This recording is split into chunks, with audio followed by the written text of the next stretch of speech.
When a system built on secrets pauses, rechecks its math, and quietly adds another seal to the file, it's not curiosity, it's caution.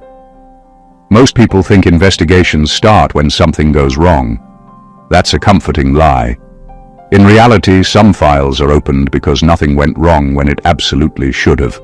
Pressure was applied. Time passed. Opportunities to slip were everywhere. Yet the record stayed clean, not polished, not staged. Clean in a way that feels inconvenient to people whose job depends on finding leverage. Here's a fact that rarely gets said out loud. Large intelligence agencies don't escalate oversight because someone is loud or rebellious.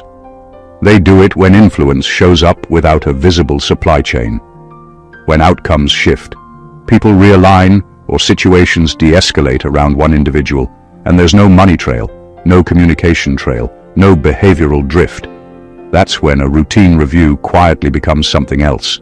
No flashing lights, no dramatic entrances, just a second set of eyes, then a third, then a seal that wasn't there before. And here's where it gets uncomfortable. And a little funny, if we're being honest. You didn't do anything cinematic. No shadow meetings, no burner phones, no mysterious late-night disappearances. You lived your life, handled your business, stayed within the lines, and somehow still made an impact that couldn't be explained by normal cause and effect. Imagine running every diagnostic and discovering the problem isn't the system. It's that the system can't find a flaw. That's not a relief. That's a headache with paperwork. So when page 3 carries a mark that doesn't belong to ordinary stories, it isn't about paranoia or ego. It's about a quiet acknowledgement. This subject doesn't move the way others do. They don't bend under stress, they don't trade values for comfort, and they don't leave the kind of mess investigators are trained to clean up. That's not exciting. That's inconvenient. And in worlds built on control, inconvenience gets documented very carefully. Stay with me, because what they found, or didn't find, changes everything that comes next. Number 1. Your file wasn't opened to find dirt, it was opened to understand why nothing stuck. Most investigations begin with an assumption. Somewhere in the pressure, you slipped. People usually do. Time exposes shortcuts, stress reveals habits, and opportunity leaves fingerprints. So when a file is reopened, it's rarely about suspicion at first, it's about expectation. The expectation that if they look long enough, something will finally show up. A bad decision, a quiet compromise, a moment where survival mattered more than principle. That's what they went looking for. Instead, they found a pattern that didn't match the environment you were placed in. You were under pressure long enough for cracks to form, yet none did. That's unsettling because systems rely on averages. They rely on predictable reactions to stress. Most people bend, some break, others trade pieces of themselves just to make the heat stop. You didn't. Not loudly, not secretly, not over time. What made the file interesting wasn't perfection, it was absence. No escalation in behavior, no shift in values, no sudden changes when no one was watching. You reacted the same way in private as you did in public. That consistency is rare because it requires internal rules that don't depend on reward or punishment. You didn't behave well because someone might notice. You behaved the same because that's how you operate. They expected residue. Stress usually leaves residue. People vent in the wrong places, trust the wrong person, cut corners when fatigue sets in. You stayed steady, not passive, not frozen, steady. That tells them something deeper than innocence. It tells them your decisions aren't situational, they're structural. So the file wasn't opened to accuse you, it was reopened to study you. To understand how someone can move through prolonged pressure without becoming sloppy, resentful, or reactive. Clean didn't mean untouched, it meant uncorrupted, and that difference matters. When nothing sticks, it forces a different kind of attention, not hostile, not admiring, analytical, because a clean record under stress isn't luck. It's discipline that didn't need supervision. And that's the kind of detail systems don't know what to do with, but never ignore. Number 2. The CIA seal appears when influence can't be traced through normal channels. In intelligence work, control is everything. Every move, every shift in circumstance, every unexpected outcome is usually tied to a chain of influence that can be mapped. Money, communication, pressure, manipulation, they leave traces. That's how systems predict behavior, anticipate risk, and neutralize threats. But when outcomes shift around one person and no traceable force exists, the anomaly itself becomes the focus. That's when a seal appears. Not because you're dangerous in the way they imagine, but because your influence is untraceable. The CIA seal on page 3 isn't a warning of criminality, it's a flag of unpredictability. It's their way of saying, this subject operates outside the expected flow. People and situations bend around you without the usual levers being applied. Decisions change, conflicts de-escalate, conversations shift, and people respond differently. But there's no apparent trigger, no email, no instruction, no hidden agenda. That kind of influence is a nightmare for anyone whose job depends on control, because it doesn't follow the rules. This seal signals that you affect outcomes without creating a footprint. It's like seeing a chessboard reset itself after every move. You are moving pieces without leaving fingerprints, changing patterns without leaving traces, and somehow the environment adapts quietly to your presence. That's why intelligence agencies take notice. It's subtle, almost invisible, but profoundly disruptive to systems designed to map cause and effect. The unsettling truth is that influence like this can't be trained or faked. It can't be bought or coerced. Either it exists naturally or it doesn't. It comes from a combination of clarity, consistency, and presence that forces alignment without direction. That's what makes it stand out. So when the CIA seal appears in your file, it isn't about punishment. It's about recognition that here is a variable they can't control, a presence that bends the environment without conventional tools. And for the observers, that's far more disorienting than anything they could manufacture, because it proves that not everything can be predicted, manipulated, or owned. Number 3, clean doesn't mean passive, it means incorruptible under prolonged stress. People love to confuse calm with weakness. They assume if someone isn't loud, reactive, or constantly proving something, then nothing is happening inside them. But that misunderstanding disappears the moment real pressure shows up. Long pressure, the kind that doesn't scream, but waits. The kind that stretches over years, not days. That's when the difference becomes obvious. Being clean in that environment doesn't mean you avoided conflict or stayed on the sidelines. It means you were exposed to enough stress to justify bad choices and still didn't make them.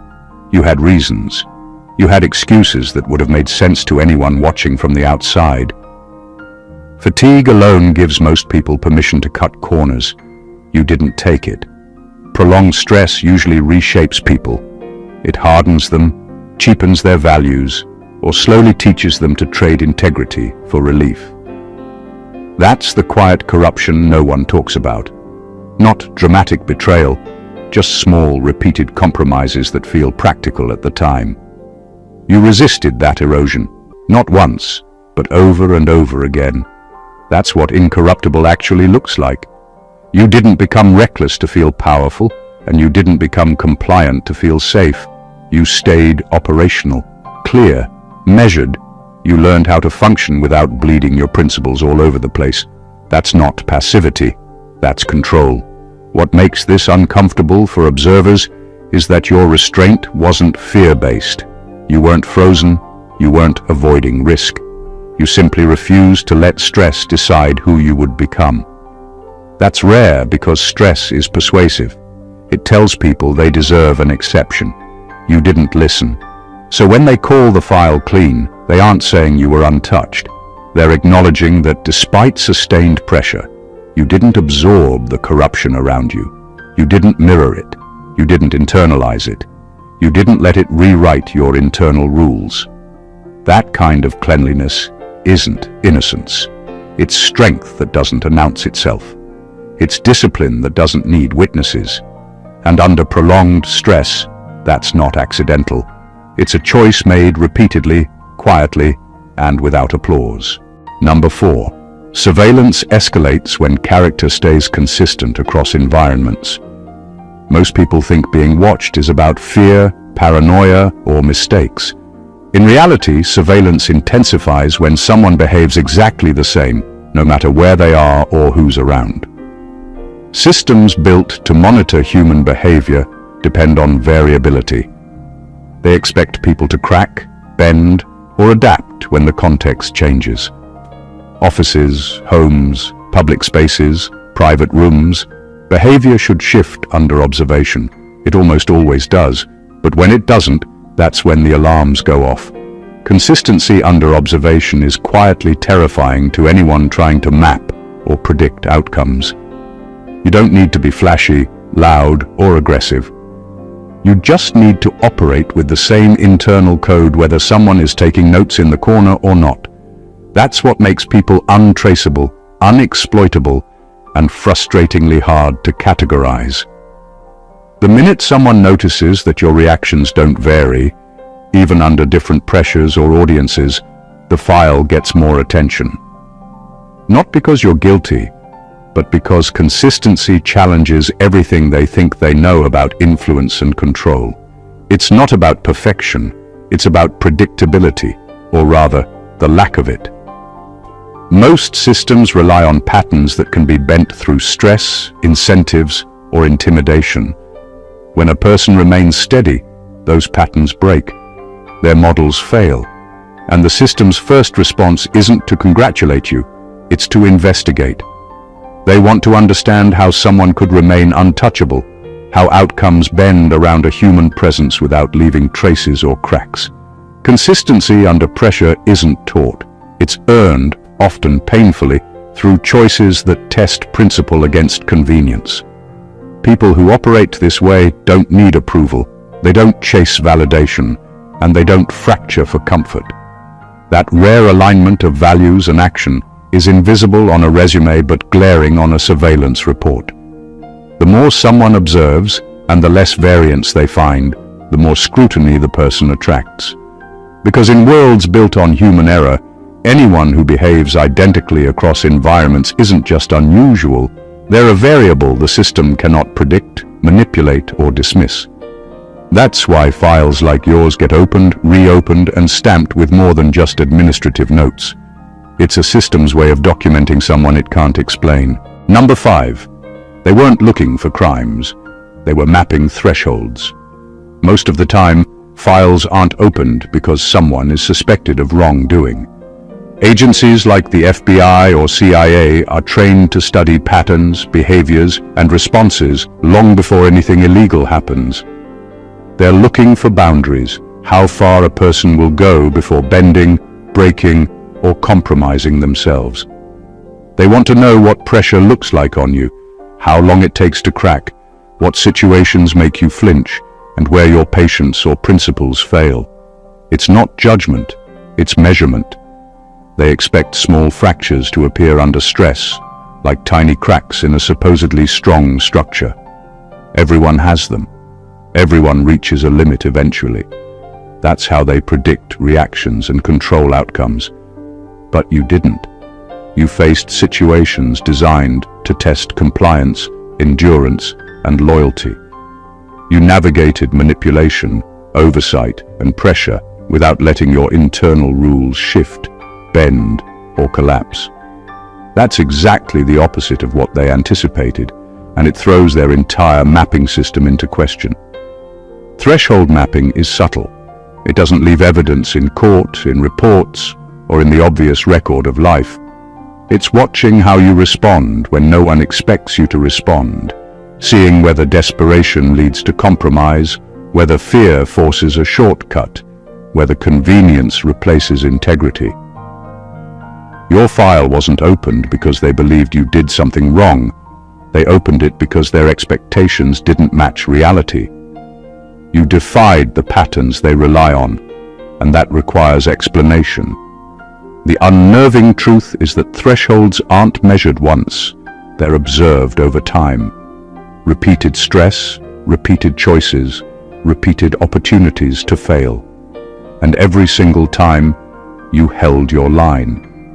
That's what makes someone fascinating to a system built to predict failure. The more consistent your integrity under pressure, the more the observers take note. So your clean record isn't a sign of inactivity, it's a sign of endurance. Your file isn't just a file, it's a timeline of tests passed, a map of thresholds they couldn't cross, and a silent admission that some people simply can't be measured the way the system expects. It's inconvenient, unnerving, and impossible to ignore. Number 6. The seal marks a subject who can't be controlled through fear or reward. Most systems, governmental, corporate, or otherwise, operate on a simple principle. People respond to incentives or threats. If you want compliance, you offer reward. If you want restraint, you apply fear. It's predictable. Almost everyone bends, shifts, or compromises when the right lever is pulled. But your file tells a different story. The seal doesn't appear because someone was dangerous in the usual sense. It appears because the usual tools didn't work. Fear didn't move you. Reward didn't sway you. That combination is rare enough to trigger curiosity, concern, and a close second look. People who can't be influenced by fear aren't necessarily brave. Bravery is loud and visible, and it can be misread. What observers notice in your file is subtle. You don't react impulsively to intimidation, pressure, or threats of consequence. You stay grounded, deliberate, and consistent. Systems built to control rely on overreaction. They expect panic, hesitation, or compromise. When none of those appear, the subject becomes a variable they can't easily predict or manipulate. Similarly, most people can be persuaded by reward, whether recognition, money, status, or approval. But your consistency wasn't conditional on what you could gain. You weren't transactional in your decision-making. You didn't trade principle for comfort. That independence is profoundly unsettling to organizations trained to rely on influence, because it breaks a key assumption that every individual has a price, even if it's intangible. The combination of immunity to both fear and reward is why the seal matters. It's not a badge of danger, it's a note of exception. The observers recognize that here is a person who moves through life without predictable levers, whose choices can't be directed through conventional tactics, and whose integrity resists standard manipulation. That makes you fascinating, unexplainable, and ultimately uncontainable within ordinary protocols. The seal is their acknowledgement. Conventional control won't work here. You operate outside their templates, and that single truth makes every other observation about you more urgent, more scrutinized, and more impossible to ignore. It's the mark of someone whose impact exists without leaving traces that can be forced, bought, or intimidated. Number 7. Your past didn't reveal secrets, it revealed restraint. Most people's histories are a roadmap of impulses, mistakes, and compromises. Observers expect that pressure, opportunity, and circumstance leave traces, evidence of hidden motives, missteps, or shortcuts taken. But your past doesn't read that way. Instead of exposing flaws, it demonstrates discipline. It shows a pattern of restraint so consistent that it defies the usual narrative of human behavior. That's what makes a clean file remarkable. It isn't empty, it's deliberate. Every choice, every interaction, every decision over time points to someone who understands limits and respects them. Not because someone else is watching, but because you enforce your own boundaries. Restraint doesn't show up as grand gestures or heroic acts. It shows up quietly, It's in the moments where most people would react, retaliate, or seize an advantage. But you paused. You measured. You stayed within principles even when no one else cared. That's what makes your file unnerving to those trained to analyze behavior. They expect deviations. They expect lapses. They expect impulsive decisions. They find none. Instead, they see a person whose influence was exerted without leaving evidence of compromise, whose power comes from discipline rather than manipulation. What's unnerving for systems that track human behavior is that restraint is a variable they can't control. You can't train it in someone else. You can't replicate it with incentives. It either exists internally or it doesn't. And because you consistently operated from that place, every observer is forced to acknowledge that influence and impact can exist without conventional traces, without shortcuts, without leverage, and without bending ethical lines. Your past didn't hide secrets because there were none to exploit. It highlighted the rare ability to navigate pressure, scrutiny, and temptation with integrity intact. That kind of record isn't just unusual. It's destabilizing for systems built to predict behavior through error.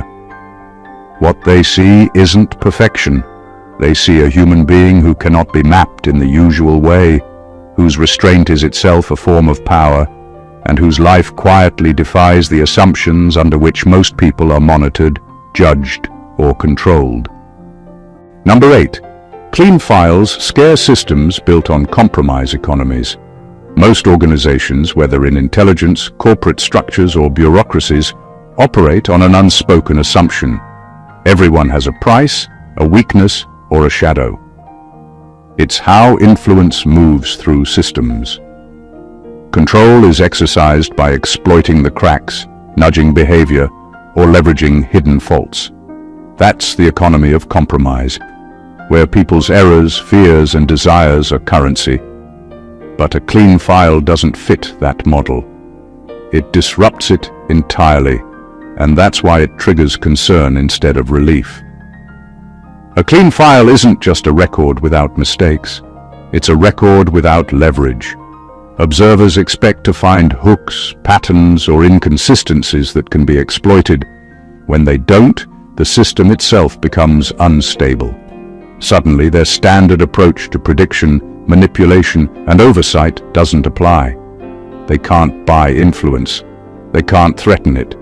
They can't bargain or maneuver in the usual way. A clean record is a refusal to participate in the invisible economy of compromise, and that refusal makes systems nervous because it challenges the very logic they rely on. It's not about perfection or invisibility. It's about unexploitable integrity. People with clean files don't react predictably to pressure or opportunity. They respond according to their own internal rules, rules that can't be purchased or coerced. That makes them anomalies, and anomalies demand explanation, analysis, and sometimes scrutiny beyond what is necessary for ordinary oversight. The unnerving reality for any system built on compromise is that someone who refuses to engage in it cannot be contained, predicted, or fully understood. They exist outside the flow of leverage. Their actions ripple without leaving an exploitable trail.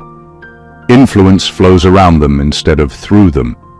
That creates uncertainty, and uncertainty is uncomfortable in any environment designed for control. A clean file, then, isn't a quiet achievement. It's a disruption.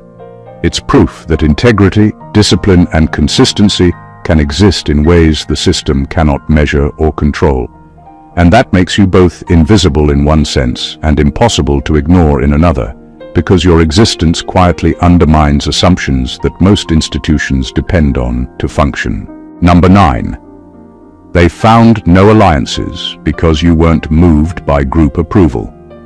Most people operate within invisible networks, consciously or unconsciously seeking validation from peers, superiors, or crowds. Alliances form, loyalties shift, and decisions are often influenced by how others perceive us. That's predictable. That's manageable. That's how systems anticipate behavior. But your file shows something different. There were no patterns of dependency, no clusters of influence, no traceable alignment with groups or factions. You didn't need approval, and that's what makes you stand out and quietly unsettle those watching. Not needing validation doesn't mean isolation or arrogance. It means independence. It means that while everyone else is negotiating for approval, you make decisions according to internal rules, values, and priorities. Your choices aren't shaped by applause, fear of judgment, or the push and pull of social dynamics. That independence is inherently disruptive to systems that rely on predictability, because people who are tethered to networks are easier to manipulate, anticipate, and categorize. You weren't tethered. You were a variable outside the norm. Because you didn't seek alliances, there were no manipulable connections. There were no links that could be leveraged, no hidden leverage points waiting to be exploited. That's unnerving to anyone analyzing behavior, because it removes the conventional levers of influence. They couldn't pressure you through peers, reward you through status, or isolate you through exclusion. There was no social equation to solve. You moved through environments in a way that left no predictable pattern for observers to exploit. The absence of alliances also signals strength in restraint. You didn't need to curry favor or position yourself strategically within groups to survive or succeed. Your trajectory was defined by clarity of purpose, self-reliance, and unshakable principles. That makes you harder to measure, harder to predict, and ultimately, harder to control. In a world that assumes human behavior is relational, that decisions are social, your independence becomes a form of invisible influence. It doesn't scream for attention, but it ripples through systems quietly, leaving observers both intrigued and unsettled. Your file doesn't just record activity, it documents the rare ability to operate untethered, unaffected, and strategically unaligned. Number 10. Page 3 mattered because page 1 and 2 were too ordinary. When files are reviewed, the first pages usually tell a simple story. They cover background, basic history, education, work, relationships, everything predictable, understandable, explainable. Most people are measured by what appears there: patterns of behavior, small mistakes, opportunities for leverage.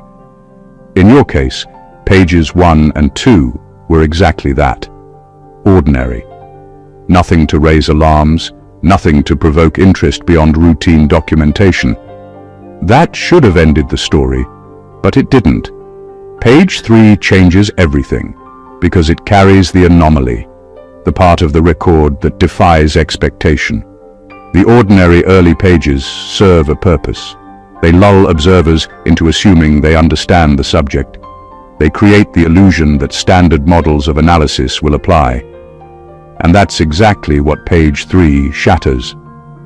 Suddenly, the predictable stops. Ordinary records are no longer enough to explain influence, consistency, and presence. Page 3 is the point where systems pause because it introduces a variable that cannot be easily categorized, traced, or explained by conventional means. It's subtle, almost invisible on the surface, but profound in impact. This is where clean becomes unsettling. Page 3 reveals not a flaw, not a scandal, not a secret, but an effect without cause. Influence exists, decisions shift, outcomes change, all without traceable leverage or visible interference. That's what draws attention. That's why the seal appears. The first 2 pages are ordinary because they follow the rules. Page 3 is extraordinary because it shows the rule-breaking force of someone who operates independently of expectation without leaving fingerprints, yet still shaping circumstances. What makes this so compelling and dangerous to systems built on predictability is that it forces observers to acknowledge a reality they can't control. Page 3 doesn't shout. It doesn't justify fear or admiration. It quietly proves that presence, discipline, and integrity can generate measurable effect without conventional tools, networks, or manipulation. That's why page 3 matters. It's not about history, it's about the unpredictable way influence manifests in someone who refuses to fit the template. It's a record of exception, a signal to every system that studies behavior. Here is a human being who cannot be reduced to normal patterns, and that changes everything. Number 11. You didn't evade monitoring, you outgrew its relevance. Most people believe staying under scrutiny means hiding, dodging, or being clever. They think control is about avoiding detection. But that's a shallow view. What your file reveals is different. You didn't need to escape monitoring because the system observing you became irrelevant to the way you operate. It's not invisibility, it's independence. You moved through environments, decisions, and pressures without leaving exploitable evidence. The observers could watch, take notes, even anticipate scenarios, but none of it mattered, because the variables that actually defined your actions weren't theirs to influence. This is where oversight meets its limits. Surveillance works by measuring reaction, finding patterns, and identifying pressure points. It assumes that human behavior can be predicted when observed closely enough. But someone who operates with clarity, consistency, and internal discipline under pressure isn't reacting. They're acting from an unshakable center. The more they watch, the less meaningful their observations become, because their maps of control no longer align with reality. You aren't slipping through gaps. You are simply operating outside the framework the system uses to define control. It's not about defiance or secrecy. You didn't stage actions to mislead. You weren't evasive or cautious in the obvious sense. You simply acted according to internal rules that were stronger than external oversight. That makes every effort to contain, predict, or influence you increasingly redundant. Observers realize that traditional tools, fear, reward, surveillance, are insufficient to change outcomes when someone's integrity and decision-making are self-contained. That's why your file stands out. It's clean, but not empty. It records movement without vulnerability, presence without trace, and influence without leverage. Monitoring didn't fail because it wasn't thorough. It failed because it was irrelevant to the way you exist in the world. Systems can study you, try to map you, even escalate scrutiny, but none of it can force deviation where none exists. Outgrowing relevance is a quiet form of power, and it's unsettling because it demonstrates that oversight is only as strong as the variables it can affect, and you by design are beyond that reach. Number 12. Clean doesn't mean unseen, it means unexploitable. Most people assume a clean record means you've managed to fly under the radar, that your actions weren't noticed, and that your life hasn't left a mark on anyone. That's a shallow understanding. In reality, a clean file isn't about invisibility. It's about being untouchable in ways that matter. Observers saw everything: your decisions, your interactions, your influence. What they didn't find was anything they could use against you. That distinction is what makes a clean file so disruptive to systems designed to manipulate and predict human behavior. Being unexploitable doesn't mean perfect. It doesn't mean a flawless life free of mistakes or challenges. It means that under scrutiny, pressure, and temptation, you didn't produce vulnerabilities they could leverage. No inconsistency, no lapse in judgment, no compromise of principle. Everything they documented, analyzed, and revisited showed someone who could be observed endlessly and still remain fundamentally intact. That's unsettling because most systems assume everyone has a breaking point, a weakness, or a shadow. When they don't find one, the assumptions themselves become unstable. Unexploitable is also quiet power. It doesn't need alarms or warning signs. Influence still occurs, impact still spreads, but it happens without leaving trails that others can control, manipulate, or weaponize. Systems built on control and prediction don't know how to respond to that because they rely on the predictability of human flaw. They can't assign cause, they can't anticipate action, and they can't insert leverage where none exists. Your file demonstrates a rare equilibrium, observed but untouchable, present but uncontrollable, influential but untraceable. That's what makes it remarkable and unnerving at the same time. Clean is not a passive state, it's active mastery. It's the ability to navigate life under constant observation and pressure without producing compromise, scandal, or weakness. And for anyone trained to exploit human behavior, that mastery is far more dangerous than any visible transgression because it cannot be controlled, coerced, or broken. Number 13. The seal isn't about rank, it's about risk assessment. Most people assume that a CIA or FBI seal on a file signals status, authority, or notoriety. That's the surface-level interpretation, and it misses the real reason the seal exists. It's not a badge of power, it's a signal of unpredictability. It marks someone whose actions can't be reliably predicted, steered, or influenced, and that makes them a variable that needs constant assessment. Rank can be earned, titles can be assigned, but risk is measured, calculated, and monitored. That's what the seal represents. A subject who defies conventional modeling and forces observers to pause. Risk assessment in this context isn't about criminality. It's about control. Agencies rely on assumptions that human behavior can be guided through pressure, reward, networks, or fear. Most people can be nudged, manipulated, or pushed toward an outcome that suits someone else's design. When a person refuses to bend, when influence leaves no trace and outcomes shift without visible cause, that triggers scrutiny. The seal is the system's way of saying, this individual cannot be ignored, cannot be contained, and must be monitored differently. It's unsettling because the seal highlights a kind of power that isn't obvious. It doesn't come from connections, coercion, or aggression. It comes from integrity, consistency, and untraceable influence. Every choice you make under observation leaves no exploitable mark, yet circumstances align with your presence.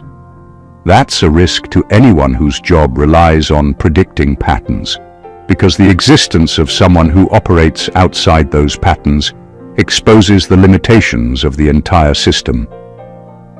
The seal also communicates a kind of respect disguised as caution. It acknowledges that the subject is operating at a level beyond ordinary leverage. They are a human variable that must be observed continuously, not because they are dangerous in a conventional sense, but because their consistency, discipline, and autonomy make them fundamentally unmanageable. Ultimately, the seal isn't about what you have done. It's about what you represent. A person who can't be broken, coerced, or controlled. And for systems built on predictability, that's the kind of risk that demands attention, documentation, and silent acknowledgement, page after page, file after file. Number 14. When oversight closes your file quietly, it's because you passed without knowing the test existed. Most people assume that files are closed because the story is over, because the subject has been judged, categorized, or cleared in the usual way. That's rarely the case. In reality, a file closes quietly when scrutiny realizes it has nothing left to extract. Observers expected reactions, failures, compromises, moments of weakness, but they didn't find any. That's why the closure is quiet. No fanfare, no explanation, no celebration. It's a system acknowledging a fact that doesn't fit the narrative it was trained to expect. You succeeded under observation without ever bending, breaking, or betraying your principles. Passing a test you didn't even know existed is the ultimate form of untraceable influence. While others might struggle to perform under scrutiny because they feel pressure, fear, or the need to impress, you navigated the same conditions naturally. You weren't calculating, defensive, or performative. You were simply operating according to your internal code. That's why oversight becomes irrelevant the moment it realizes the subject cannot be manipulated, predicted, or exploited. The test wasn't something you prepared for. It was just the pressure of life, amplified by constant observation, and you passed anyway. The quiet closure also speaks volumes about resilience and integrity. Systems built to map behavior are trained to expect error, compromise, and human flaw. When none appear, it forces acknowledgement without words. Your record becomes proof that discipline, consistency, and unshakable principles are not just ideals. They are operational tools that leave real, measurable impact without producing vulnerabilities. This kind of outcome is unsettling for observers because it defies their models. It's not that you broke the rules. They were irrelevant to you. It's not that you avoided scrutiny. You outgrew its purpose. The system records you as an anomaly, someone who operated above and beyond expectations, someone whose life under observation is a case study in unexploitable mastery. When your file closes quietly, it isn't a conclusion, it's recognition. Recognition that influence, power, and integrity can exist without drama, manipulation, or compromise. It's proof that some people succeed on principles alone, and when that happens, the system has no choice but to step back, document, and acknowledge without comment. When the FBI opens your file expecting evidence, leverage, or a breaking point, and instead finds discipline, consistency, and influence without compromise, it changes everything. This isn't about luck, coincidence, or some invisible shield protecting you. It's about mastery. Mastery of self, mastery of circumstance, and mastery of pressure. Every page of that file tells a story, not of crime or scandal, but of unshakable principles, quiet restraint, and influence that moves without leaving footprints. The CIA seal, the scrutiny, the attention, they aren't there to punish. They are there to acknowledge something rare, something systems built to predict and control human behavior struggle to comprehend, a human being who cannot be bent, bought, or broken. From page 1 to the quiet closure, the record illustrates a single truth. Clean doesn't mean passive, it means incorruptible, it means unexploitable, it means operating above expectation, above the tools of manipulation and fear, and doing it without anyone noticing, without fanfare, and without ever needing permission. You weren't observed and found wanting. You were observed and found exceptional. You weren't tested and found ordinary. You were tested and passed without ever knowing the test existed. That's the level of power, influence, and clarity that makes systems pause, rethink, and document carefully, because it proves that real authority doesn't shout, it doesn't manipulate, and it doesn't leave weakness behind. This is more than a file. It's a statement to anyone who believes influence must follow rules, control must leave marks, and power is measured by visibility. You exist as proof that integrity, consistency, and quiet mastery are forces that change outcomes without needing recognition. You are a living exception, a variable that cannot be controlled, and a reality that systems must respect, even if silently. If this resonates with you, if it hits deeper than anything you've seen before, make sure you don't just watch and move on. Hit that subscribe button, like this video, comment below with your thoughts, and share it with someone who needs to see this. This knowledge deserves to travel, and the more people understand it, the more they realize that real power isn't seen. It's earned, demonstrated, and quietly unshakable. Don't just watch. Be part of this movement. God bless you.